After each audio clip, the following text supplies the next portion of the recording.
আচ্ছা, আপনার সাইডের ব্যাকআপের ব্যাপারে যেটা হচ্ছে, এখানে আপনার এই যে অল ইন মাইগ্রেশন প্লাগইনটা আপনার এখানে ইনস্টল করা আছে। তো এখানে এই যে ব্যাকআপ নামে যে অপশনটা আছে না, এখান থেকে এই যে ডাউনলোড, এই ফাইলটা আপনি ডাউনলোড করে নেবেন। এটাই হচ্ছে আপনার সাইডের মূল ফাইলটা। এই ফাইলটা অবশ্যই সংরক্ষণ করে রাখবেন। পাশাপাশি এই অল ইন ওয়ান মাইগ্রেশন প্লাগইনটা আপনার সি প্যানেলে গিয়ে এটাও ডাউনলোড করে রাখবেন।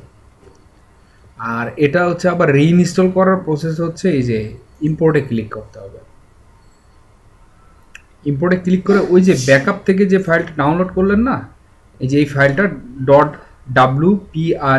.wpress এই এক্সটেনশনের ফাইলটা জাস্ট আপনি ইম্পোর্টে আসবেন। আসার পরে এখান থেকে এই যে ফাইল ব্রাউজ করে জাস্ট এটা সিলেক্ট করে দেবেন ফাইলটা। এতটুকু, যেমন যে এটা এটা একটা ব্যাকআপ ফাইল, এটা যদি সিলেক্ট করে দিই এই সাইডে এটা ফুল এটা লোড হয়ে যাবে। তো এটা হচ্ছে ব্যাপার। আপনার সাইডের ব্যাকআপের ফাইল টাইল সব কিছু আপনার কাছে ব্যাকআপ থেকে আপনি ডাউনলোড করে রেখে দেবেন ওটা। ওকে।